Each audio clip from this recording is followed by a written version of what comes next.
What is going on, guys? Welcome to your 55th Java tutorial, and in this tutorial we're going to be getting into polymorphism a little bit and also talking about or building something called a polymorphic array to demonstrate why polymorphism is actually useful.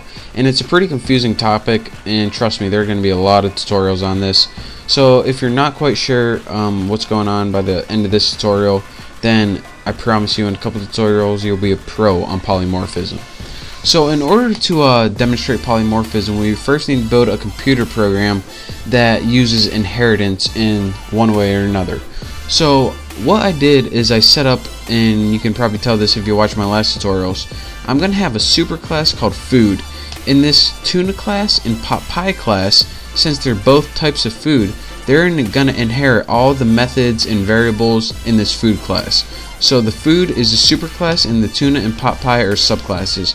I already put extends food, and what extends food does is use an inheritance to inherit everything from food. But you should know that already if you watch my other tutorials. Just for the people who just started, that's what I'm doing. So now let's go ahead and build a basic method called eat in food. So void eat won't take any parameters, and what it will do is pretty much go system print a line, pretty much system out print line. And it's gonna say, did I get that right? System out print line. This food is great. And now what tuna and pot pie does, anytime you call the eat method, it would say this food is great. Now that's nice and all, but another thing about polymorphism, and I'm just gonna do this for demonstration purposes, we can overwrite the eat method. That if we put it in the tuna class and called it, it'll say this tuna is great now. And let's just do that one more time with pot pie. This pot pie is great. So even though it's inheriting the eat method from the food class, we overwritten it or overwrote it with putting a new eat method inside the tuna and pot pie class. So now when you call the eat method in tuna, it says this tuna is great. And now when you call the eat method in pot pie, it says this pot pie is great. So now let's get into polymorphism, now that we have a program that uses inheritance. What polymorphism is pretty well. First, let me describe to you how we built reference variables and objects before. We did something like tuna Bucky equals new tuna, and we didn't really think about what we were doing, we just did it because that's how we were taught. But if you're wondering, alright, why do I need to put tuna right here and tuna right here as well? Shouldn't I only have to put it once to know that I'm talking about that class? Well, the thing is, well, first let me go over what these are. This right here, Bucky, is the reference variable. That means whenever you refer to the variable Bucky, you are referring to controlling the stuff in this class or object, which is tuna. And this pretty much is the data type. So it can control the tuna data type, and this object is of type tuna. But another cool thing is you can do this, and this pretty much is the intro to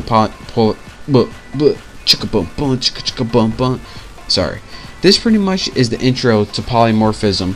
Not only is tuna of the tuna type, but tuna is also of the food type. So what you can do is some pretty cool things. Anything that inherits from the superclass, which is tuna, or excuse me, the superclass is food, can be assigned to Bucky. For example, tuna, since it inherits from food, can be assigned to Bucky. Pot pie, since it inherits from food, can be assigned to Bucky. And you're saying, alright, that's nice and all, I can assign this, that, and the other thing, but why actually would this be useful in any kind of way? Well, the answer to that, I will do one thing which you guys probably need, and that's an example.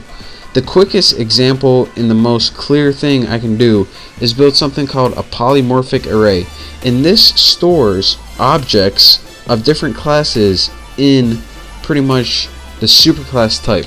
So let's go ahead and say we have food, and that's the type, and let's go ahead and make an array object named Bucky, and we'll set this equal to new food 2. So now we have an array, and it's called Bucky, and it's of the food type. And remember, like I said, since we have something of the food type, it can hold objects of tuna and pot pie. So for example, Bucky 0 can hold objects of new pot pie, just like that, and we'll set Bucky 1, which is a reference variable, and we'll set this equal to the object of new tuna. And you're saying, alright, well, that's still great. You have one variable that can hold an object and another variable that can hold an object. Yeah, these variables might be of the food class, but I don't see why this is useful still.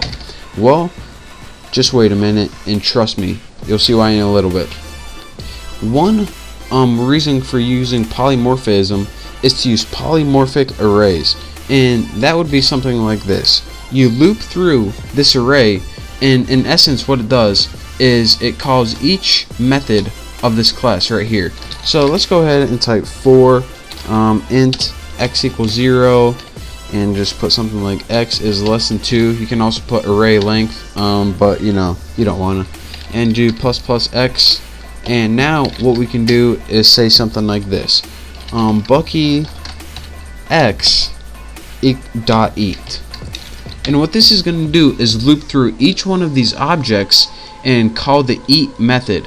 So it's going to loop through the first object, which was assigned Bucky 0 pot pie, and it's going to call pot pie dot eat, which is say this pot pie is great. The next thing it's going to do is loop through the tuna object, which is tuna dot eat, and then it says this tuna is good. So then you save yourself the trouble of making a new object called tuna object, then you go tuna.eat, and then you have to make an object and you have to call each method. And I just got rid of my curly brace right there. So what this pretty much does is loop through each of your objects and calls the eat method for each one. Don't believe me? I'll run it right here. It says this pot pie is great, this tuna is great. Bam. How easy is that? So that is pretty much your basics, the polymorphic array. You can assign different objects to variables as long as this reference variable is of the superclass type. And that way, instead of having to build a new object for each one of your having to build a new object every time you want to use a method from that thing, you can build one reference variable of the superclass and assign it to objects of the subclasses and just loop through them with a polymorphic array. So how cool is that? And I know it's really confusing at first, but once I show you some other examples aside from polymorphic arrays, you're going to understand exactly how to use this, how it works, and you'll be a pro at it. So for now, thank you guys for watching. Don't forget to subscribe, and if you have any questions, just leave me a comment and I'll try to answer them. So thank you guys for watching again, and I will see you next time.